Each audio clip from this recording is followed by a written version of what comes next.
Bueno, buenas tardes. Retomamos esta segunda sesión de las jornadas de rehabilitación del patrimonio arquitectónico con la conferencia de nuestro decano, Ageo Semán. Ageo Semán, aparte de decano del Colegio Oficial de Arquitectos de Tenerife, La Gomera y El Hierro, es arquitecto por la Universidad de Las Palmas de Gran Canaria desde 1984 en las especialidades de urbanismo y edificación.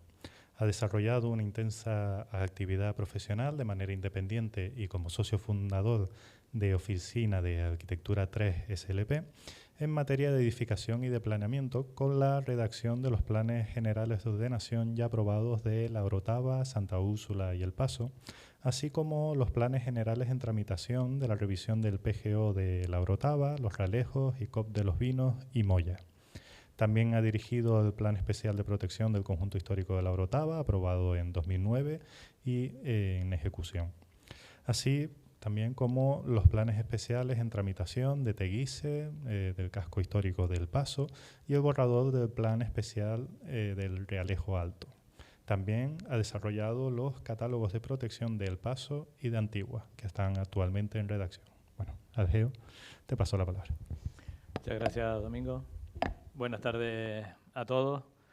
La verdad es que esta mañana se plantearon algunas cuestiones en la experiencia del conjunto histórico de La Laguna que planteó Beatriz, con la que nos hemos encontrado todos los que no solo hemos hecho planeamiento, sino hemos estado vinculados a la gestión posterior de ese planeamiento.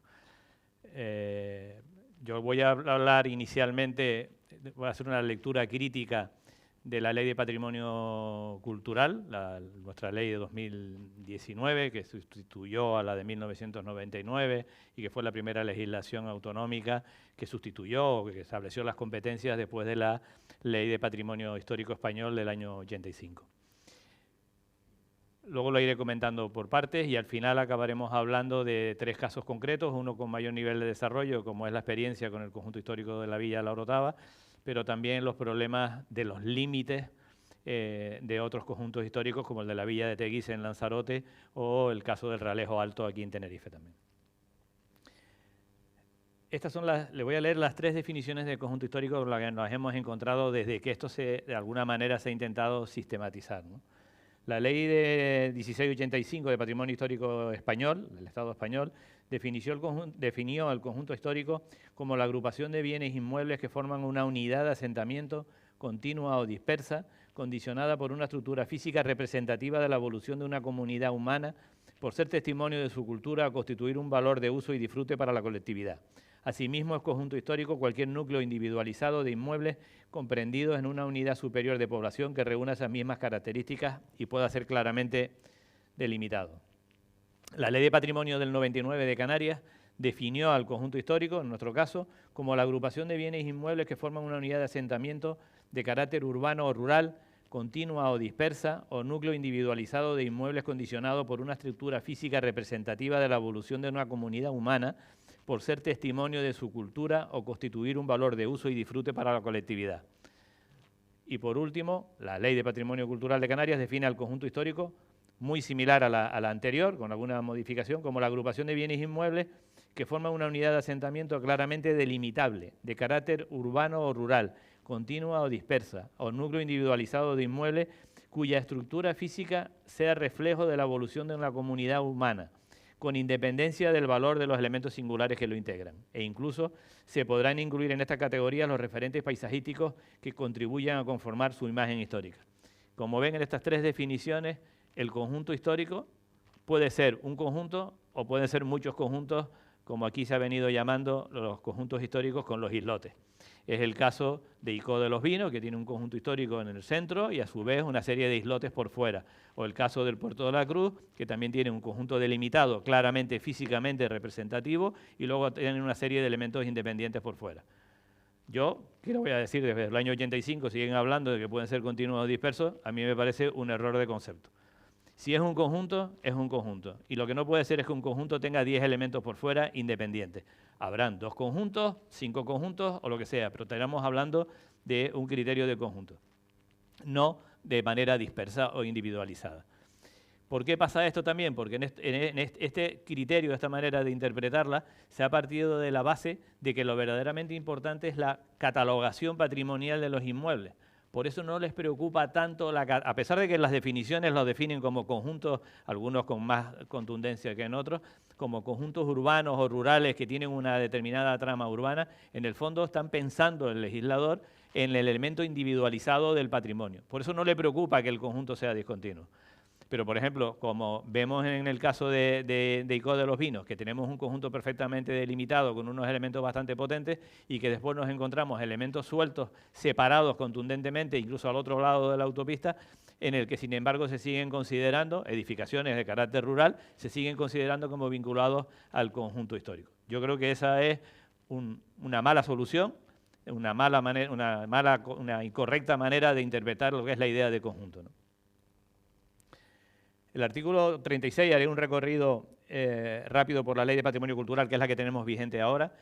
Que yo sepa, no hay ningún conjunto histórico en Canarias que se haya desarrollado cumpliendo, o sea, haya llegado a su aprobación definitiva, 2019, estamos en el 2022, con los trámites habituales de cualquier figura de planeamiento, pues estamos hablando en condiciones normales en torno a 4 o 5 años, con un poco de suerte, y lo normal pues, puede ser 2 legislaturas, en torno a 8 años, ¿no?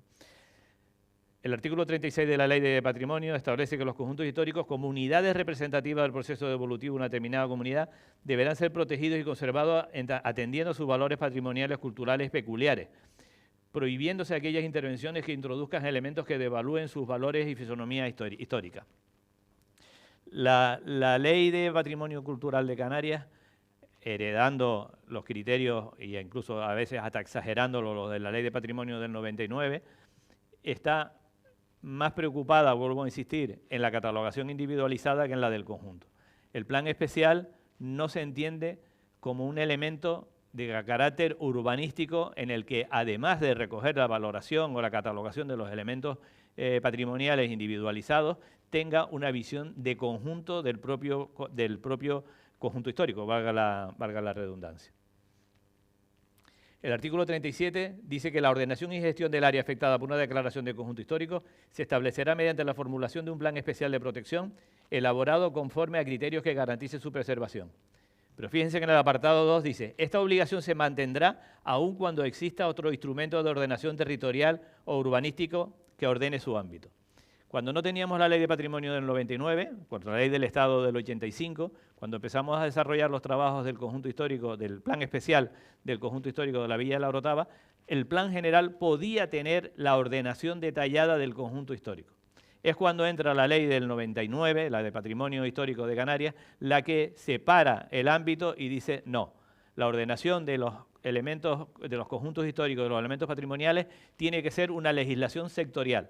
Luego veremos que hay una contradicción, porque mientras que establece que es una legislación sectorial, como la legislación sectorial de patrimonio no tiene los mecanismos de los instrumentos de ordenación, remite al trámite y a la ordenación del territorio o de la ley del suelo, en este caso 2017. Luego es curioso porque también establece que el plan especial de protección será formulado por el ayuntamiento y deberá alcanzar la aprobación inicial en el plazo de 18 meses.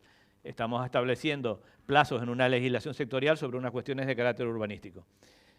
Y luego, como dice la siguiente en el apartado 4, la limitación del plan especial de un conjunto histórico se llevará a cabo en los términos y plazos que establezcan la normativa urbanística. Esto lo vamos a estar viendo a lo largo del tiempo en esta cierta esquizofrenia entre normativa urbanística y normativa patrimonial, requiriéndose en todo caso, antes de la aprobación definitiva, el informe favorable del Cabildo Insular previo dictamen de la Comisión Insular de Patrimonio Cultural. Esta es una parte divertida también, divertida dentro de la esquizofrenia, entre la competencia para formular por parte del Ayuntamiento y la labor de control o de tutorización por parte del Cabildo de lo que hace otra administración. Esta es una guerra que la Ley del Suelo del 2017 de Canarias intentó establecer unas líneas de corte, donde cada administración debería ser responsable de aquellas cuestiones de su carácter, de su interés concreto, pero que sin embargo en la legislación sectorial todavía se sigue arrastrando ese control sobre el trabajo de otras administraciones. Es curioso que el plan especial de protección de un conjunto histórico lo aprueba definitivamente el ayuntamiento, pero necesita informe preceptivo y vinculante del Cabildo. Señores, mentira, lo está aprobando el Cabildo. No cambiemos las cosas de lo que deberían de ser. Yo creo que esa es una contradicción que tenemos sobre la mesa y que realmente no hemos logrado resolver. Fíjense que ni siquiera en el caso de carreteras, en la legislación de ordenación del territorio, del suelo, los informes de carreteras son preceptivos y necesarios antes incluso de la aprobación inicial o de la definitiva, pero no son vinculantes, en el sentido de que habrá que discutirlo en los términos en los que correspondan, ¿no? Luego tiene, dentro de ese mecanismo de tutorización un poco esquizofrénico, por decirlo de alguna manera, digo esquizofrénico porque nos encontramos que tenemos distintos interlocutores en los que promueven, aprueban, pero luego intervienen medidas de mecanismos de control. Incluso el artículo 6 establece que si una vez en vigor el Plan Especial de Protección, aprobado por el Ayuntamiento con informe preceptivo y vinculante del Cabildo, se comprueba que su aplicación está propiciando la pérdida de valores patrimoniales del conjunto histórico como consecuencia de carencias, errores o defectos del contenido del plan, aprobado con informe preceptivo y vinculante del Cabildo por parte del Ayuntamiento, el Cabildo Insular podrá instar a su modificación. Le volvemos a dar otra vuelta de tornillo. Yo creo que esto es un error. No logramos durante los procesos de participación pública de la Ley de Patrimonio evitar estos tipos de controles y autocontroles y vuelta a controlar el control que ya se había hecho anteriormente y ahí se ha quedado, ¿no? Luego establece el caso de la obligación a partir de los 2 años de su declaración, si no ha hecho el ayuntamiento su trabajo, el Cabildo se subrogará las competencias, cosa que yo por ahora no conozco que haya pasado en ningún sitio tampoco, ¿no? Bueno, el contenido básico de los planes especiales de protección es un contenido urbanístico, como no podría ser de otra manera, pero en donde está focalizada el contenido sobre la parte reguladora de las obras de la edificación, eso lo haría cualquier plan parcial o cualquier plan especial de ordenación urbanística, pero sobre todo orientado a los criterios de conservación, consolidación, restauración, reconstrucción, etc. Los criterios relativos al ornato de edificios, espacios libres, viales y su pavimento. La definición de un sistema de circulación viaria, transportes, accesos, zonas peatonales y espacios destinados a aparcamiento. Como tiene este enfoque sectorial, le falta la visión de la intervención urbanística sobre el conjunto. Si esto, en vez de ser un plan especial de protección de un conjunto histórico, fuera un plan especial de renovación edificatoria o un plan de reforma interior, tendría un mayor contenido urbanístico que también debería de tener. No solamente es la protección, estamos hablando de un conjunto, estamos hablando, por lo tanto, de una parte del suelo. Y esta parte del suelo, edificada con mayor o menor nivel de consolidación, tiene una capacidad de acción que también debe de tenerse en cuenta en su redacción. Es fundamental el análisis, como les decía, y la valoración de la potencialidad arqueológica del subsuelo y de las edificaciones con valor histórico. Y en caso de afección, las medidas protectoras adecuadas para la ejecución de las actividades arqueológicas que se proyecten o se consideren necesarias. Esto se puede interpretar de muchas maneras. La importancia de los datos arqueológicos requieren realmente una investigación que alguien tendrá que hacer. O sea, lo que no podemos es trasladarle en esa escalada sectorial de planeamiento a que un plan especial de protección que tiene esa mezcla entre el carácter urbanístico y la protección, desarrolle un estudio arqueológico en un suelo urbano consolidado. Prácticamente las cuestiones arqueológicas, salvo aquellas que estén muy claras, estén ya definidas y evaluadas, te las vas a encontrar cuando vas a actuar o vas a edificar o a intervenir sobre los inmuebles, ¿no? Los catálogos municipales de bienes patrimonios culturales, la ley te dice que el plan especial deberá de contener un catálogo de protección. El catálogo de protección tiene la consideración de instrumentos de ordenación municipal, vuelvo otra vez a mezclar entre la ordenación urbanística y la ordenación sectorial, y establece una serie de criterios de contenido que pasaré por encima de ellos, pero bueno, que en realidad pues son los de antigüedad, representatividad cronológica. Esto sí que es específicamente patrimonial, a todos los niveles de los distintos elementos con valor, ¿no?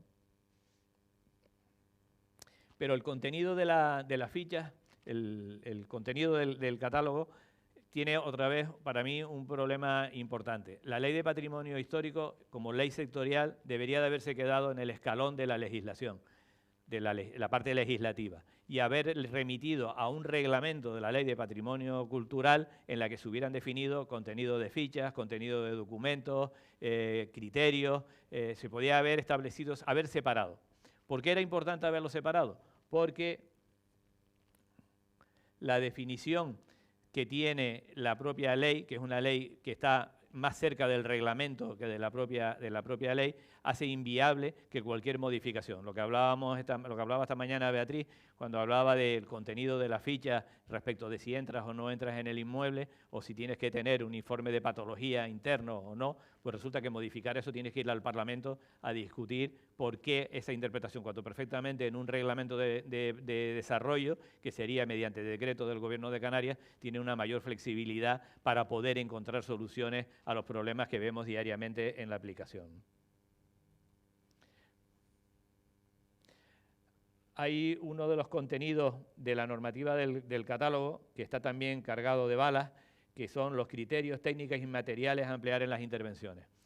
Esto es un debate también que nos ha llevado en muchos casos a no entender por qué tiene que haber un catálogo de intervenciones generales, sí, pero criterios, técnicas y materiales no debería ser el contenido de una figura de planeamiento urbanístico, porque aunque sea sectorial de patrimonio, es una figura de planeamiento urbanístico. ¿Qué significa esto? Que el plan especial se acaba convirtiendo en un catálogo de cómo resolver determinadas cuestiones, porque en el fondo, quien ha redactado todo esto no confía en la arquitectura. No confía en que los proyectos de arquitectura podamos hacer cosas verdaderamente interesantes, justificadas y que potencien esos valores patrimoniales, permitiendo la intervención o la rehabilitación o restauración sobre ellos. Por lo tanto, dejar ya soluciones predefinidas. Esta mañana, cuando hablaba Beatriz de las fichas A, en las que tienen un nivel de definición, cuando tú haces una ficha, ya veremos después en el caso de la Orotava, cuando tú haces una ficha con soluciones concretas, puedes acertar o puedes equivocarte. Si aciertas, perfecto, porque el que venga detrás lo va a desarrollar, pero si te equivocas, resulta que tienes que hacer una modificación menor para poder reinterpretar la determinación. Aparte de que los criterios de intervención o las soluciones de intervención son en cada momento, o sea, en el momento que se redacta en el plan, imagínense en el 2009, como fue el caso de la Orotava, y en el 2022, 13 años después, si hubieran soluciones cerradas y concretas, nos veríamos que no nos serviría de nada la parte que hemos hecho de ese esfuerzo cuando podíamos perfectamente modificar esas intervenciones en función de las circunstancias de cada caso. El contenido mínimo de las fichas es lo que les contaba antes. Bueno, aquí hay un debate abierto permanente, ya les contaré después cuál fue nuestra solución en la Orotava. Normalmente la gran mayoría de la gente no te deja entrar en su casa, porque es una invasión de la privacidad, porque consideran que si te enseñan lo que tienen allí dentro, pues lo va a conocer más gente. Nosotros en el caso de la Orotava entramos en bastantes inmuebles, en algunos pudimos entrar hasta determinadas partes, en otras habitaciones no pudimos entrar pero no pudimos sacar fotos. Hay que pensar que alguien llega y te dice que considera que tu casa tiene valores patrimoniales y que le va a sacar una foto al salón donde tiene las fotos de tus abuelos, pues de verdad hay que entender que la gente no esté mucho por la labor. Hay otra gente además que entiende que si no te dejan entrar se van a quedar, no vas a conocer el valor patrimonial que tiene y por lo tanto no los vas a limitar en su capacidad de acción y por lo tanto esa contradicción es la que te va llevando a buscar soluciones alternativas. Una de las cosas, como les decía antes, en las fichas está el criterio, te obliga a hacer una especie de informe sobre las patologías existentes. La descripción, o sea, la construcción del contenido del catálogo está hecho como si fuera realmente una intervención concreta.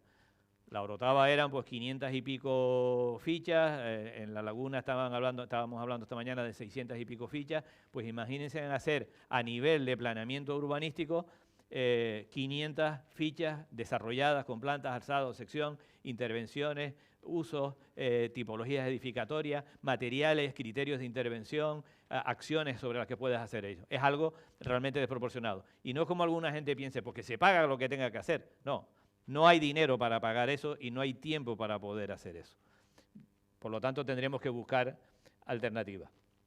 Estas imágenes son 27 conjuntos históricos de la isla de Tenerife, obtenidas las imágenes de la página web de la Consejería de Cultura, cuando le preguntas al Gobierno de Canarias cuáles son los conjuntos históricos que hay en Tenerife, o en cualquiera de las siete Islas Canarias. La propia web te dice que la página no está actualizada y que los datos pueden ser erróneos. Yo creo que entre todos tenemos que hacer un esfuerzo, igual que hay que hacerlo sobre la carta arqueológica o sobre valores etnográficos o paleontológicos. Yo creo que hay que hacer un esfuerzo también por difundir y por actualizar la información para que cuanta más información tengamos entre todos, mayor conocimiento y por lo tanto mejor podamos actuar, ¿no? ¿Cuáles son uno de los problemas fundamentales que nos encontramos cada vez que vamos a actuar en un conjunto histórico? Los límites de la declaración del conjunto. Aquí nos encontramos con declaraciones de conjunto hechos en los años 30, los años 60, 70, 80 o incluso más recientes, que no han utilizado o no han sido, no es que lo hayan utilizado porque probablemente en aquella época no lo existía, pero hoy en día sí que todos esos límites deberían de actualizarse. Actualizar las declaraciones del conjunto, los entornos de protección de esos conjuntos. ¿Por qué? Porque no se ha utilizado una cartografía actualizada, no hay una vinculación con las referencias catastrales de las parcelas, que es un elemento fundamental para poder identificar a los inmuebles en el caso de la catalogación, no existen unas coordenadas UTM, ya en las últimas versiones sí que existen, ya se está haciendo con las coordenadas UTM que por lo menos te da una referencia gráfica. ¿Por qué ha pasado esto? Porque partimos de la base de lo que les decía antes, de esa diferencia de planteamiento. Una cosa es verlo desde el punto de vista patrimonial puro, donde lo que te interesa son los inmuebles, y otra cosa es verlo desde el punto de vista urbanístico, donde lo que te interesa es un área concreta del territorio en el que a lo largo de la historia han pasado una serie de cosas que tienen valor y que por lo tanto tenemos y queremos reconocer. Eso nos ha llevado a un largo debate en distintos casos, sobre la posibilidad de ajustes del ámbito del conjunto histórico, aumentarlo o disminuirlo. Es una contradicción urbanística porque la ley del suelo y muchos planes generales te permiten ajustar los límites de los planes especiales, pero sin embargo en la ley de patrimonio cultural parece que el conjunto histórico es inamovible. Y eso lo que nos genera es problemas a la hora de poder interpretar y hacer una buena solución de conjunto. Esta imagen que vemos en pantalla, señalado en amarillo, es los aumentos respecto de la delimitación del conjunto histórico de la Villa de la Orotava. El conjunto histórico de la Villa de la Orotava se delimitó en el año 76 con un área de respeto. Esa fue una fórmula que después en la legislación autonómica acabó desapareciendo, el área de respeto, quizás porque urbanísticamente no se sabía muy bien qué era y al final lo acabaron quitando de en medio, ¿no? También nos ha pasado en el caso de Teguise, que lo veremos ahora, ¿no? ¿Qué es lo que pasó? Que en el caso de la Orotava, cuando estábamos redactando el plan general, se estaba al mismo tiempo tramitando la declaración del entorno de protección del conjunto histórico de la Villa de la Orotava. Entonces, el plan especial, el plan general, que también lo hicimos nosotros, se aprobó en el 2004, en el 2005 se hizo la declaración del entorno de protección del conjunto histórico y en el 2009 se aprobó el plan especial de protección. Eso nos permitió que el plan general se adelantó a la propia delimitación del entorno de protección y creó una subcategoría de suelo que en aquella época se llamaba suelo urbano de interés cultural, que la ley 2017 decidió que ya no existe. En Canarias ya el interés cultural como suelo urbano no existe. Pero en este caso tuvimos la posibilidad de que el plan general delimitaba en la línea de borde de todo esto un gran ámbito muy superior al que tenía el conjunto histórico, porque había una serie de huecos, de vacíos, que entendíamos que deberían de resolverse desde una visión conjunta del propio elemento patrimonial, del conjunto histórico. No es lo mismo hacer la suma del perímetro de los inmuebles catalogados, eso te da una forma física de la ciudad, y otra cosa es entender esa parte de la ciudad que está formada por ese perímetro de elementos, pero también por lo que pasa en los bordes de ese perímetro, que debes de buscar soluciones que enlacen con el resto de la ciudad, que se maclen con el resto de la ciudad. Por eso les decía que el plan especial del conjunto histórico no es la suma de los bienes inmuebles patrimoniales, es una ordenación de un trozo de la ciudad en la que pasan cosas con valores patrimoniales. Este es otro caso, el que ven en pantalla, que es este está en trámite ahora, que es el borrador del conjunto histórico del Realejo Alto, aquí en esta isla de Tenerife. Volvemos a representar de la misma manera. En amarillo, en la línea roja, perdón, es el conjunto histórico declarado. Esto está basado en una única vía peatonal, una única vía rodada, que es una carretera de carácter insular y construido a los dos laterales. La mancha que ven aquí en el medio es el entorno de protección del BIC de la iglesia de Santiago Apóstol, en Los Realejos, pero la delimitación cogió las traseras de las edificaciones y no cogió las parcelas catastrales vinculadas, ni le preocupó qué pasaba en esas traseras, en ese encuentro con el resto de la ciudad, que es lo que vemos aquí en amarillo. Este que ven aquí en la pantalla ahora es la villa histórica de Teguise, donde volvemos a ver los tres colores. En naranja la delimitación del conjunto histórico, que es esta parte central de la ciudad. En rosa, en los bordes, la zona de respeto. Ahí sí que empezaban en aquel momento a entender que una cosa era el conjunto patrimonial y otra cosa era qué pasaba en los bordes. Y nosotros fuimos más allá incluso, que cerramos con las manchas que ven ustedes en azul, reconocimos el área de respeto como que formaba parte del plan especial de todo el conjunto, no solo el conjunto histórico, sino de toda esa parte de la ciudad. Y las tramas que ven ustedes en azules son la consolidación de esos bordes. Esas manzanas, aunque a lo mejor no hay ningún elemento catalogado, sí que forma parte del concepto de unión y de maclaje con el resto de la ciudad. Por lo tanto, vuelvo a insistir en los tres casos, la importancia de valor patrimonial, pero también ordenación de la ciudad. El conjunto histórico es una parte de la ciudad, no es un elemento aparte, no es un hueco. En algunos casos, en algunos figuras de planeamiento, sobre todo planes generales de una cierta antigüedad, acaba apareciendo todo ordenado, toda la ordenación pormenorizada, calles, alturas, edificaciones, usos, y de repente huecos en blanco, que son los conjuntos históricos continuos o dispersos. Con lo cual, esa parte de la ciudad no forma parte de la ordenación del plan general, sino que tiene que verse desde una manera totalmente independiente. Lo ideal es que encontremos la manera de que eso se solape o que por lo menos el planteamiento sea un planteamiento global y que se pueda realmente, que el propio plan general pudiese tener la solución de la ordenación del conjunto histórico. No tiene por qué ser una figura sectorial independiente y con otros trámites. Eso probablemente tiene que ver con una visión muy concreta del valor patrimonial, con una visión muy concreta del control de ese valor patrimonial, de qué administración es la responsable sobre un caso o sobre la otra. Pero en cualquier caso, parece que el resultado final debería estar más orientado a esa visión conjunta entre planeamiento y valor patrimonial. Más cosas de la situación actual. Nos encontramos hoy en día con la evaluación ambiental, no solo con la ley 9/2006, sino con la ley 13, la ley de 2013 de evaluación ambiental, con un debate importante.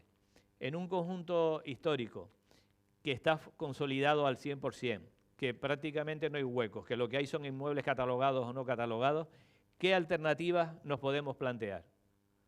Ahora mismo ha salido aquí en Santa Cruz una propuesta de borrador del catálogo de protección independiente del plan general, que las tres alternativas que tienen son dejarlo como está, hacer una alternativa con un poquito de catalogación y hacer otra alternativa con más catalogación.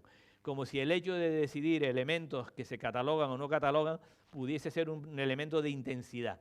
Me gusta más, me gusta menos, veo más valores patrimoniales o no los veo. O hay o no hay, pero eso no parece que sea una oportunidad, no sea una alternativa. Por eso, en los planes de lo que hemos estado hablando hasta ahora, en estos tres casos que hemos puesto de ejemplo, La Orotava, Teguise y el Realejo Alto, nosotros nos planteábamos, dentro de esa visión global, urbanística y no solo patrimonial, el criterio de la definición de áreas de oportunidad en aquellos espacios no ocupados. Si lo vemos globalmente como ciudad, y no solamente como la consolidación de ese espacio, hay elementos vacíos que pueden ser objeto de debate, ocupándolos, no ocupándolos, con nueva edificación, con espacios libres, con la definición de cuál es la solución a los inmuebles no catalogados, lo que sería la ordenación pormenorizada. No es lo mismo un nivel de intensidad, aquí sí que podríamos hablar de intensidad edificatoria de los nuevos inmuebles en aquellos espacios donde no están catalogados. Por lo tanto, las posibles alternativas dependen del nivel de consolidación del conjunto. Y en cualquier caso, no es una alternativa catalogar más o menos elementos, más o menos inmuebles. Y luego, por último, nos queda otra problemática añadida, que es la gestión urbanística en el suelo urbano consolidado con valores patrimoniales. El suelo urbano, nuestra legislación no nos permite actuar nada más que a través de las actuaciones urbanísticas aisladas, expropiación o convenio. No hay mecanismo. A pesar de que podamos tener un hueco que pueda ser una buena solución para una trasera o para un encuentro entre dos partes de la ciudad, como está en suelo urbano consolidado, no podemos establecer ningún mecanismo de gestión urbanística para poderlo desarrollar. Bien, esto forma parte del plan. Esto ahora sí que les cuento un poco más de detalle, porque nos llevará a una de las propuestas que hemos experimentado en estos años, que creo que ha sido una buena solución, pero no me voy a hacer spoiler a mí mismo, ¿no?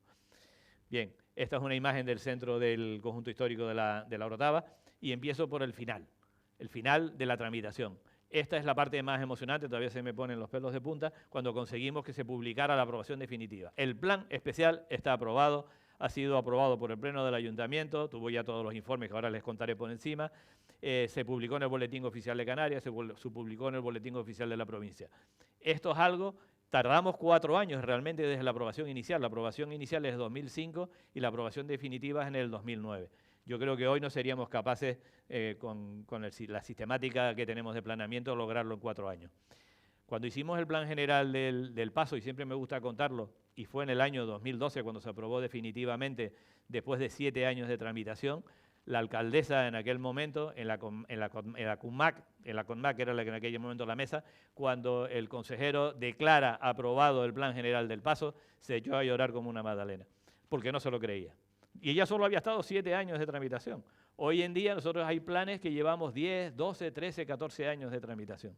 Eso significa pues 3, 4, 5 legislaturas, cambios de alcaldes, concejales de urbanismo, cambio de la sociedad, cambio de la legislación, cambio de todo lo que a ustedes se les ocurra. Y esto no puede ser. Tenemos que buscar una manera que nos permita hacer cosas más pequeñas, más flexibles, y en el que podamos avanzar y no perder el tiempo en una serie de trámites sin fin, ¿no? Bueno, les pongo unas cuantas fotos tomadas en helicóptero, un día maravilloso de sol y cielo azul. Este es el Jardín Victoria, este es el Ayuntamiento. Es un conjunto histórico, yo creo que después del conjunto Patrimonio Mundial de la Laguna, probablemente sea el segundo conjunto histórico mejor conservado en esta isla, ¿no? Hay elementos importantes de gran tamaño, pero también de menor escala. Hay elementos paisajes. Realmente, para los que no conozcan la Orotava, realmente esto es un plano inclinado en el que hay una serie de vistas, como podemos ver aquí, la tapia de la trasera de un inmueble, como estamos en este caso, de un hueco urbano en el que el fondo vemos el mar y las cubiertas de teja. O sea, realmente tenemos una visión de lo que vemos desde la calle, pero también tenemos una visión de lo que vemos desde arriba. Y esto sí que no está tomado desde el helicóptero. Hay elementos importantes, soluciones de esquina con un gran valor urbano realmente espectacular. Y también pasan estas cosas. Pasan estas cosas cuando los elementos cuesta rehabilitarlos, cuando el valor económico que tienen para el propietario no es lo suficientemente interesante como para poder reconstruirlo, cuando hay problemas de gestión de la propiedad, herencias y todo lo demás que generan este tipo de problemas, ¿no? Elementos que no son grandes edificios, no son grandes casonas, pero que tienen valores patrimoniales porque reconocen evidentemente una manera de hacer la ciudad en un determinado momento, ¿no?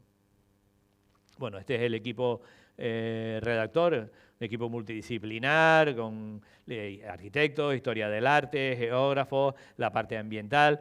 Tuvimos la suerte de contar con el Sebastián Hernández, que ya murió, que en paz descanse, pero que era de la Orotava y tenía un montón de trabajos hechos sobre la propia villa histórica de la Orotava, con lo cual fue un encuentro espectacular entre todos, ¿no? Bueno, la documentación es larga y farragosa: memoria, inventario y catálogo de la edificación, normativa, planos de información, planos de ordenación. Recuerden que este plan especial está hecho con la Ley de Patrimonio Histórico del año 99, que no tenía los contenidos que tiene la ley de hoy de 2019. Tenía estudio económico financiero y programa de actuación, y aquí empezamos, y se los voy a ir contando rápido, distintas fases por las que nos tropezamos. Hubo una aprobación inicial que tuvo un periodo de información pública se aprobó inicialmente en el 2005, nos generamos un documento de aprobación inicial en el 2008, en el que se presentaron 596 alegaciones. Lo curioso es que las alegaciones, por supuesto, la mayoría eran, a mí, olvídense de mí, no me protejan, no me cataloguen, déjenme hacer lo que yo pueda.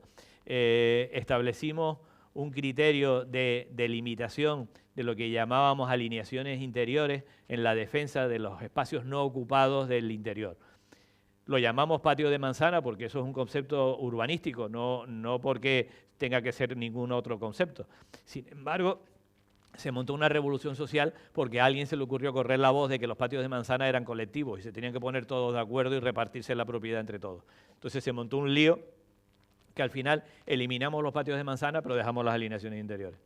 O sea que el concepto o la solución era la misma, pero lo único que hicimos fue cambiarle la etiqueta. Luego se hizo una modificación, como consecuencia de las alegaciones presentadas y de los informes del Cabildo Insular y de la Consejería de Política Territorial, que interviene sobre todo en la parte urbanística de ese plan especial, se hizo una modificación de la aprobación inicial que volvió a salir a información pública y que tuvo un total de 74 alegaciones. Bueno, ya eso es algo que suele acabar pasando en todos los planes. La primera versión del plan, la primera aprobación inicial, pues se presentan 500, 1000, 2000 alegaciones, dependiendo de alguna cosa que haya interesante. En la segunda información pública baja a la mitad o a la tercera parte, y si hay alguna tercera más, pues seguirá bajando, porque la gente de alguna manera, no es que se vayan cansando, también es que se van solucionando determinados problemas y sobre todo se van entendiendo lo que tú estás planteando o el equipo está planteando en la ordenación urbanística. Bien, este plan fue muy trabajado con la Comisión Insular de Patrimonio del Cabildo. Hicimos visitas y pateamos las calles y fuimos a casos concretos para verlos realmente delante de la fachada, que si realmente tenían un valor patrimonial o no, más allá de la ficha o más allá de la imagen o de la fotografía que pudiésemos ver. Y en esa negociación, que fue realmente apasionante, hubieron discusiones fuertes, hubieron discusiones maravillosas y llegamos a acuerdos verdaderamente interesantes. Y uno de los acuerdos de los que más satisfechos yo creo que nos quedamos todos fue que habían determinadas partes de la ciudad, del conjunto histórico, que no tenían valor patrimonial los inmuebles en sí mismos, pero sí tenían un valor ambiental la sección de la calle. La cota de la altura de la planta de la primera crujía respecto de la segunda generaba una sección realmente adaptada al plano inclinado de la Orotava, pero también adaptada a ese volumen edificatorio. Perdón, me fui para atrás. Lo veremos después. Veremos el caso de detalle de lo que quiere decir la solución 1+2. Bueno, se fue tramitando, fuimos sumando informes sectoriales, la Consejería de Turismo de repente le preocupó los usos turísticos que podían desarrollarse en el conjunto histórico. El Consejo Insular de Agua estaba preocupado por qué pasaba por el barranco de Araujo, si a alguien se le ocurría hacer un muro, que había que decirle que tenía que pedirle permisos a ellos también. Eso es otra de las cosas que pasa con los informes sectoriales. No solamente hay que cumplirlos, sino que además hay que decirles a los demás que hay que cumplirlo.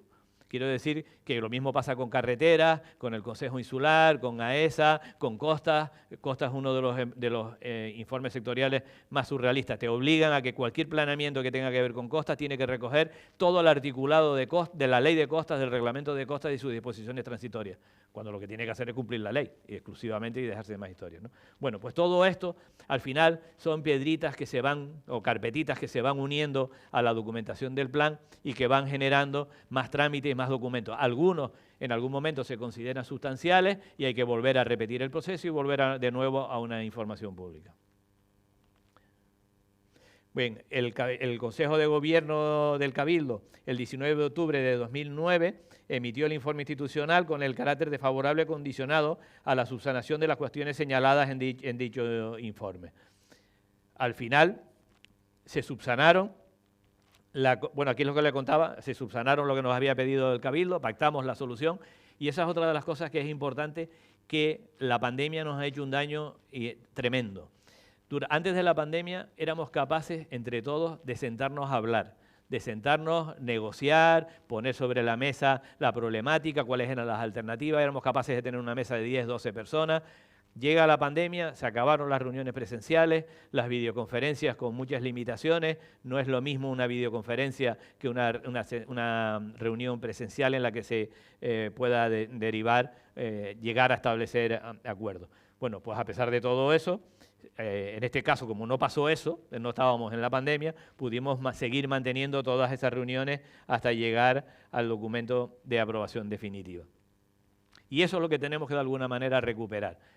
Tenemos que recuperar que no se trata, como suele ser muchas veces, pásamelo por escrito y ahora por la sede electrónica, porque como sea una empresa, ni siquiera por el registro, pásamelo por escrito, ya lo veo, lo informo, 6 meses, 7 meses, un año después, y ya te contestaré, que yo te tengo que volver a contestar o a recontestar a la contestación que te había recontestado. Eso se podría solucionar perfectamente haciendo muchísimas más reuniones de coordinación. Y es algo que le pedimos, y eso nos pasa en planeamiento urbanístico, en planeamiento patrimonial, absolutamente para pedir una licencia de obra o para interpretar si terminar una acera es una obra de urbanización o es una mejora de la calzada. Todo eso se ha convertido ahora mismo en un problema. A veces es un éxito hasta conseguir una cita previa telefónica y por lo menos podérselo contar por teléfono. Eso yo creo que tenemos que recuperarnos ya de una vez de la pandemia y tenemos que cambiar la mentalidad de sentarnos a hablar y delante de una mesa, delante de unos planos, con los casos concretos y buscar una mejor solución. Bien, este es el caso concreto de las 3 partes que ocurren en el conjunto histórico de La Orotava. La parte que coinciden del SUIC, del suelo urbano de interés cultural, las partes que están dentro del plan general, no están dentro del conjunto, pero sí dentro del SUIC, y las partes del conjunto histórico que no están dentro del conjunto histórico, están fuera del suelo urbano de interés cultural, pero que entendimos que deberían de ser incorporadas. Es el plano que le enseñé antes de los ámbitos de actuación. En los 3 casos han optado por entender que este plan especial de protección es el documento idóneo para desarrollar la protección del conjunto histórico. Y eso incluye los 3 aspectos: patrimonial, urbanístico y el resto, y la conexión con el resto de la ciudad.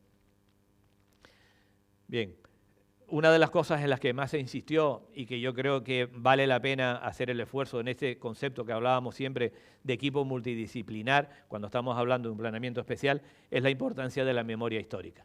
En este caso tuvimos la suerte de contar con, como les decía antes, con Sebastián Hernández, que tenía un montón de trabajo de investigación propio hecho sobre el conjunto histórico y logramos desarrollar una memoria histórica verdaderamente potente que al final se acabó convirtiendo en un libro sobre el plan especial del conjunto histórico que hicimos entre el equipo redactor y Chano Hernández, en el que al final se ha convertido en una referencia por esa parte de historia y por esa parte de ordenación de la ciudad. Bien, siempre se optó por hacer una propuesta conservadora sobre el área de actuación, definiendo los grados de protección para cada uno de los inmuebles de las distintas manzanas y espacios libres, así como los de los elementos no catalogados. Pero entendíamos que había que aprovechar las áreas de oportunidad de los distintos huecos o espacios no edificados y que aún permiten un nivel de intervención importante. Esto lo representábamos además gráficamente. La línea verde esta que se ve es el barranco de Araujo, con algunas áreas de intervención, y en naranja vemos señaladas cada una de las áreas de oportunidad. Para las áreas de oportunidad sí que hicimos también una evaluación detallada de las distintas alternativas. Esto nos permitía que esas alternativas que se plantearan tuvieran lo que les contaba antes, esa dualidad, relación con la ciudad y relación con los elementos patrimoniales. Por lo tanto, ¿cómo actuamos para la ordenación del conjunto? Primero tomamos la decisión de aquellos elementos que se van a catalogar. Empezamos elementos catalogados, evidentemente con distintos grados. Esto es para los arquitectos que estudiaron hace ya unos años, había un sistema de cálculo de estructura que se llama el CROSS.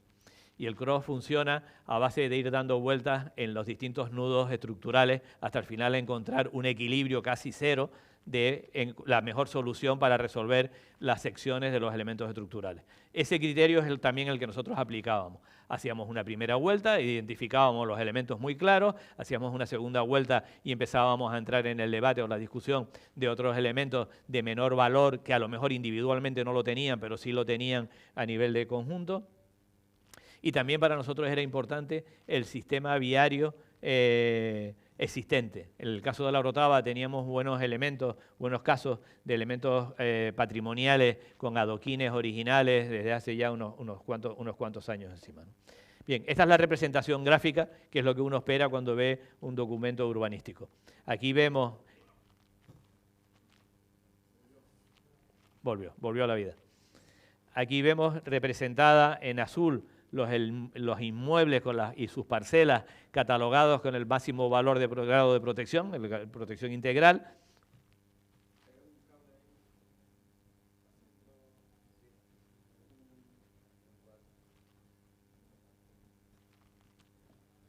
Sí, este. Vale. Bien, en rojo vino tenemos los elementos catalogados como ambiental, en verde los espacios libres y en color amarillo o color mostaza las edificaciones, los que están sin catalogar o sin nivel de protección. Bien, esto es lo que les contaba antes de la solución 1+2. Como ven en las fotos, son elementos edificados. No. Bien, son elementos edificados de una altura. Esta es la calle Pescote. Antiguamente, primero era la calle Pescote, después se llamó la calle Calvo Sotelo, pero después se volvió al nombre original, donde los elementos son muy sencillos, edificaciones de una planta, de una crujía, con una cubierta a 2 o a 4 aguas, con una serie de elementos muy sencillos, pero que sin embargo definían un volumen espacial verdaderamente interesante y que ese volumen es el que nos interesaba proteger. Pero al mismo tiempo queríamos reconocerle la posibilidad, porque una de las medidas de fomento que planteamos siempre, que ahora lo veremos con más detalle, eran por una parte la libertad de uso, pero por otra parte la capacidad de poder tener un ligero aumento edificatorio que te permitiera mejorar las condiciones de habitabilidad de esos inmuebles.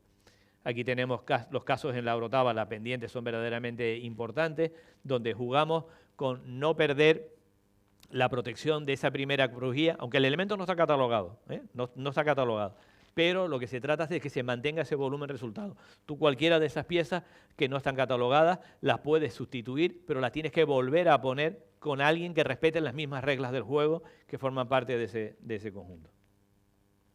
Bien, ¿cómo intervenimos en el plan especial? La protección integral, hemos generado el concepto de los planes directores de restauración, en la protección ambiental, los planes directores de rehabilitación y en los inmuebles no protegidos, los estudios de admisibilidad. Y luego hay dos formas de control. En los bienes de interés cultural, la autorización es del Cabildo Insular y en el caso y en el resto de los elementos incluidos en el plan especial corresponde al Consejo Municipal de Patrimonio, que es el que informa previamente los planes directores de restauración y rehabilitación y los estudios de admisibilidad, que lo que se trata es de acreditar que ese inmueble nuevo, que no estaba catalogado y que se crea nuevo, se integra en el conjunto histórico en el que está y sobre todo con las medianeras colindantes.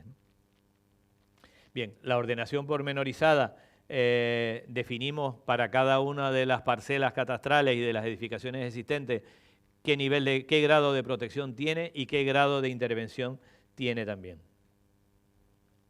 Hay una cosa que hoy en día no podríamos hacer con la ley 2019 y es que nosotros creamos una norma, una capacidad de intervención que se llaman intervenciones de obra nueva. Porque es verdad que en la Orotava hay ejemplos con grandes parcelas que tienen un inmueble protegido con máximo nivel integral y que no queremos que se intervenga nada más que restauración y conservación, y no podíamos darle esa facultad de crear un incremento edificatorio para que pudiese modificar o tener una mayor capacidad económica, que son en estas parcelas grandes que ven ustedes aquí, lo que se llaman las intervenciones de obra nueva. Como ven, alejándonos de los elementos protegidos, planteábamos nuevas piezas edificatorias que forman parte de ese inmueble o esa parcela protegida. También fue para nosotros muy importante las propuestas de peatonalización. Hicimos todo un sistema detallado. Aquí todavía no sabían que nosotros no lo recordábamos, por lo menos, que se empezara a hablar de las grandes manzanas que luego se han ido desarrollando, sobre todo en Barcelona, pero nosotros ya en las propuestas de peatonalización empezábamos a entenderlas como la suma, los interiores de la suma de 3 o 4 manzanas, generando un sistema viario en el borde que permitiese acceder y peatonalizando el interior. Esto tuvo mucho debate durante los procesos de participación pública y con la corporación, porque la primera pregunta es, ¿dónde vamos a poner todos los coches que están ahora mismo aparcados? ¿Cómo no voy a poder entrar yo al garaje de mi casa? ¿Cómo no voy a poder llegar con la compra directamente? De hecho, los que conozcan la Orotava, la calle de la Carrera, como proceso de desarrollo, se hizo una prueba que consistió exclusivamente en poner un triángulo con una valla y dejarla cerrada provisionalmente. En teoría, el ejercicio iba a durar 6 meses. No llegó a las 2 semanas. A las 2 semanas se quitaron todos los triángulos y volvió a estar la calle abierta, porque la peatonalización lleva una concienciación social que no es sencilla, ¿no? Bueno, estas son las descripciones de las áreas peatonales, pero quería verle una especie en detalle. Esto que ven ustedes aquí es el ayuntamiento. Esta es la calle de la Carrera, hay una parte de la calle que todavía mantenía... no, perdón, esta es la calle de arriba. No, la calle de la Carrera es esta que está aquí abajo. Esta que está aquí abajo, que sí es peatonal. Lo que queríamos era generar estos interiores de manzana. Sistemas viarios en el borde que te permiten acceder con coche y tener todo un sistema viario peatonal interior que enriquecería la vida personal, entendíamos nosotros, evidentemente. Esto todavía no hemos logrado que se haya construido o se haya peatonalizado ningún área concreta del conjunto histórico, pero seguiremos intentándolo. La otra cosa que surgió del resultado de las reuniones con la Comisión Insular de Patrimonio era la importancia de que los espacios libres también formaran parte de la ordenación urbanística, no solo en cuanto a sus valores patrimoniales propios, como la Hijuela del Botánico o la plaza del propio ayuntamiento, sino también como la imagen de esa parte de contorno o de esa parte homogénea del núcleo. En la Orotava hay varios núcleos, hay varios conjuntos, aunque sea formalmente uno solo. Está digamos, la parte más monumental y está la parte con lo que llamamos Villa Abajo y estaría lo que llamamos Villa Arriba, que son casas un poco más modestas, con bastante valor patrimonial, pero más modestas. Al final aquí lo que hicimos fue establecer 10 grandes ámbitos de planos directores de los espacios libres. ¿Qué nos permitía esto? Que el plan general no definiera el plan especial no definiera la solución concreta del espacio libre, pero que tampoco lo hiciera un proyecto de urbanización ajeno a la declaración, al propio conjunto. Entonces, para tú poder intervenir, por ejemplo, en la plaza del ayuntamiento, no solamente tienes que hacer el proyecto de la plaza del ayuntamiento, sino tienes que hacer el plan director de ese espacio libre. ¿Por qué era importante ese plan director del espacio libre? Porque eso se ve y se debate en el Consejo Municipal de Patrimonio, que viene a ser, en versión Cabildo Insular, la Comisión Insular de Patrimonio, pues a nivel de la Orotava estaríamos hablando del Consejo Municipal de Patrimonio. Bueno, esto seguimos con la teoría de la peatonalización. Teníamos además un mandato del Plan General de que había que definir 60.000 metros cuadrados de sistemas generales de espacios libres, por eso era importante tener disponibilidad a través de las áreas de oportunidad para introducirlo en los espacios libres, las dotaciones y equipamientos. No solamente se trataba de ver los que están, sino aquellas propuestas que deberíamos de incorporar al plan especial. Bien, y aquí llega a una de las decisiones o de las propuestas más interesantes, el sistema de uso. El plan especial no estableció ningún sistema de uso de carácter pormenorizado. El uso es libre. Solamente el plan dice lo que es dotación pública, lo que es equipamiento privado, lo que es espacio libre. Pero todas las edificaciones tienen el uso libre. ¿Por qué? Porque entendíamos que la definición de un uso concreto por parte del plan solo podría responder a un modelo de ciudad concreta de un momento concreto. Y eso nos llevaría a buscando la manera de evitar las modificaciones menores, los cambios de criterio. Lo que entendíamos era de que El sistema de uso lo decides en el momento en que vas a intervenir en esa edificación, en el momento que la vas a restaurar y rehabilitar. Y a través del plan director de restauración o de rehabilitación, estableces las condiciones y terminas la ordenación pormenorizada vinculada al uso que realmente vas a poner. No tiene sentido rehabilitar un inmueble por sí mismo. Habrá que rehabilitarlo para algo. Pues para que sea una vivienda, sean unas viviendas, para que sea un conjunto de oficinas, de apartamentos, para que sea un pequeño local comercial. Está vinculado al uso la rehabilitación. Evidentemente hay valores patrimoniales intocables, el respeto por encima de todo, pero ahí hay un margen de solapamiento que nos puede permitir tomar las decisiones realmente sin haber hecho un proyecto concreto. Esto, porque además esta solución, ya me estoy adelantando a lo de los planes directores, déjeme que llegue ahí. Este es el catálogo de protección, porque si lo verdaderamente importante del caso de la Orotava no está en las propias fichas ni en el propio catálogo, está en el sistema de gestión que hemos montado, de gestión patrimonial, que hemos montado para actuar sobre los diferentes inmuebles. Y ya se me está acabando el tiempo y creo que es lo verdaderamente importante. Esto es lo último lo que les contaba antes. Nosotros definimos, la ley no decía nada, entendimos que lo pudimos hacer, de hecho está aprobado y publicado y nadie lo ha recurrido, y creamos lo que llamábamos intervenciones de obra nueva, en las que no se sin conservación de elementos, de aquellas que estén incluidos, de aquellas que estén de aquellos elementos, de aquellas que sin estar incluidas en alguno de los grupos anteriores, afectan a la parte de la parcela no edificada del inmueble protegido, según establecido en la ficha particular de cada inmueble. Esto es lo único que sí establecimos acotado, medido exactamente qué cosa de intervención de obra nueva por la repercusión que teníamos. No podíamos dejar que en una parcela de 1000 metros alguien fuera capaz de ocupar el 80% con intervención de obra nueva, porque entonces estaba cargándose el concepto del valor patrimonial. Entonces, esas sí que están acotadas, medidas absolutamente y tasadas. Bien, los planes directores de restauración, nadie nos lo ha desmontado en todos estos años.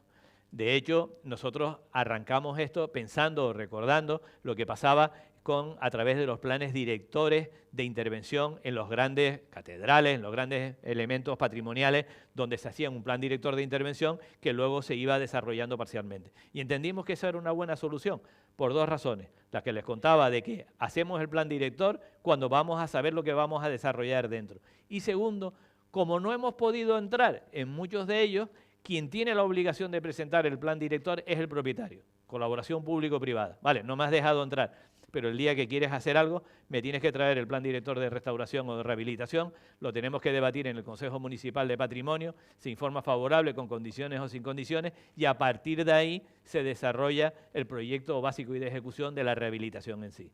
El plan director puede ser de la totalidad y los proyectos de ejecución pueden ser parciales y por fases, con lo cual teníamos un mecanismo que al principio no se entendió como una traba más, coño, otra licencia más que me estás pidiendo, otro documento. Pero la realidad, los que en estos 13 años que llevamos de ejecución del plan especial de la Orotava, hemos visto que es un caso de éxito. Hemos conseguido que aquellos casos en los que no habíamos entrado, que nosotros habíamos puesto una protección ambiental o integral, hemos tenido la capacidad de modificar a través del plan director que algo que habíamos dicho que era rehabilitación realmente se acredita con el documento del plan director y con la visita de los técnicos municipales, porque ahí sí te dejan entrar, porque ahí ya quieres intervenir, se podían ajustar rehabilitaciones y remodelaciones a los casos concretos de cada uno. Con lo cual nos hemos ahorrado la modificación menor de las fichas B para saltar a las fichas A que le pasa a la Laguna, o la modificación menor de que el catálogo, la ficha, la ordenación pormenorizada de la ficha no se corresponde con los usos que realmente queremos implantar hasta ahora. La normativa tiene un listado detallado de todo lo que hay que presentar, se lo leo rápido. Aportar levantamiento acotado de todo el edificio, plantas y alzados, lo que ahora te pide la ficha de la Ley de Patrimonio 2019 y su parcela vinculada, determinando qué partes son originales, añadidas, que perjudican al inmueble. Además, deberán reflejar aquellos elementos parciales significativos de mayor detalle. Asimismo, se identificarán las especies vegetales más representativas, tanto en cuanto a su oposición de la parcela como al tipo de especie vegetal. ¿Qué hemos conseguido con esto? Que realmente, y hay algunos casos que ya se han presentado realmente como un escaneado 3D de la edificación existente, algo que no podríamos acceder en una visión global de 600, 700 o 1000 fichas. Sin embargo, a través de estas figuras podemos tener esa información totalmente actualizada y además con un nivel de detalle que ya estás pensando en lo que va a venir a continuación. También es importante porque como esto se creó la primera vez como una solución a lo que no podíamos entrar, la identificación. El arquitecto y el historiador que hacen el plan director certifican aquellos valores interiores que están. Pero es que además la oficina técnica, la Orotava ha creado un gestor de patrimonio, un gestor técnico de patrimonio, hace la visita con esos documentos también. Con lo cual hay un doble chequeo en el que el técnico se responsabiliza, el técnico privado, pero también el técnico público participa de ese control sobre el documento.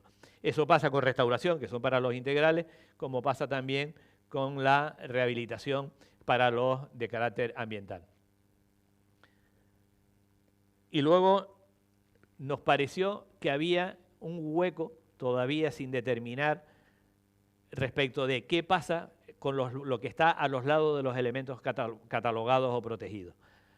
Un inmueble entre medianeras con dos elementos catalogados en los bordes y aquí en el medio un elemento no catalogado, entendíamos que no podía ser solo el debate del proyecto de ejecución, si lo puedo demoler o no lo puedo demoler y cómo puedo actuar, si el plan me ha dicho que es edificación cerrada, 2 plantas, a 7,50 la cornisa. No, entendíamos que ahí hacía falta otro debate y creamos la figura de los estudios de admisibilidad, que son para aquellos elementos, como insisto, no catalogados, para debatir en el Consejo Municipal de Patrimonio las propuestas en las que vas a intervenir y te obliga a hacer un esfuerzo añadido de acreditar.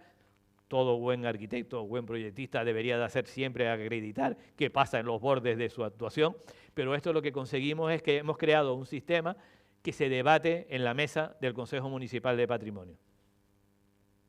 Bueno, estos son ejemplos de las fichas del catálogo. Esto es lo que les contaba a nivel de detalle, donde el inmueble con gran valor patrimonial, que es intocable, es la parte de adelante, pero sin embargo la parcela es enorme y nos permite crear, manteniendo el espacio vegetal existente limpio, pero le permite a esta edificación tener una nueva intervención edificatoria que puede ser, en algunos casos se han planteado ya, pues la posibilidad de crear una segunda, un número de habitaciones que complemente, por ejemplo, si un uso hotelero, o crear 2 o 3 apartamentos que completen la renta, que justifiquen la inversión de la rehabilitación. Lo mismo nos pasa en el caso de los ambientales, que pueden tener pues, rehabilitación en la mayoría de los casos, pero también pueden tener remodelación o intervención de obra nueva en ese criterio de buscar el fomento, no solo la vía de la subvención, sino que la propia rentabilidad económica sea la que te haga realmente justificar o tener claro la capacidad de actuación sobre ese inmueble, ¿no? Bien, ¿y todo esto cómo es posible? Porque al final tenemos el Consejo Municipal de Patrimonio Histórico, el último reglamento aprobado en el 2010, que está formado por el Pleno del Consejo, el Presidente y la Secretaría. Pero lo verdaderamente importante es esta parte, la composición del Pleno. El alcalde, que normalmente no acude, el presidente de la mesa, que es el concejal delegado de Patrimonio Histórico, y los vocales. Los vocales están formados por un representante de la Universidad de La Laguna, un representante del Colegio de Arquitectos, un representante de la Unidad Insular de Patrimonio Histórico del Cabildo, un representante del equipo redactor del Plan Especial de Protección, un representante del Centro Internacional para la Conservación del Patrimonio, el CICOP, un arquitecto municipal, un gestor técnico municipal en patrimonio histórico. Digamos que este es el núcleo duro del desarrollo o de la definición de criterios. Pero como queremos de alguna manera que este Consejo Municipal tenga siempre esa vocación de difusión y de crear conciencia, era importante la parte en verde, que los portavoces de los grupos políticos con representación en el Pleno de la Corporación pueden asistir a las sesiones del Consejo Municipal actuando con voz pero sin voto. ¿Por qué? Porque de esta manera lo que conseguimos es que los criterios que se ven en la mesa se vayan permeando respecto del digamos, el resto de la sociedad y de la propia corporación. Nos costó un poco convencerlos de la necesidad de que hubiera un representante del equipo redactor del plan especial, ¿no? Y yo creo que al final la realidad ha demostrado, porque al final estas cosas allí se votan, ahí llegan los informes hechos de la parte de la oficina técnica, de la parte jurídica, y se votan los asuntos y las propuestas. La gente que presenta proyectos, planes directores de restauración, rehabilitación o estudios de admisibilidad, pueden ir y presentarlas a debate y explicar y a resolver preguntas con los demás. Fíjense si ha funcionado, después de toda esta historia, que el Ayuntamiento de La Orotava, toda intervención en patrimonio histórico, esté en el conjunto histórico o esté en el resto del municipio, la lleva al Consejo Municipal de Patrimonio. Yo creo que esa es la representación de que hemos creado algo que ha sido capaz de crear esa cultura del debate. No es la intervención en el patrimonio una cosa reglada al 100%, no es 7, 50 y 60% de ocupación y el resto haz lo que te dé la gana, no. Necesitamos un debate, necesitamos una formación y una concienciación sobre la defensa de los valores patrimoniales, pero también de la rehabilitación y la intervención con valores arquitectónicos. Estamos hablando de arquitectura. Y por lo tanto, ahí necesitamos un debate y necesitamos una mesa técnica que también lo desarrolle. Bueno, lo siento si he ido muy deprisa, pero ya me estaban ayullando con el tiempo. Lo que les quiero decir es que hay otras alternativas que podemos intentar. Esta historia de los planes directores lo presentamos como alegación durante el trámite de la Ley de Patrimonio Cultural y no nos hicieron caso. Yo creo que tiene la suficiente garantía jurídica, hasta ahora lo ha demostrado, no hemos tenido ningún recurso ni contra los planes, ni contra el propio plan especial, ni contra los planes directores, y creemos que es un mecanismo que funciona bastante bien y que es un caso de éxito. Muchas gracias.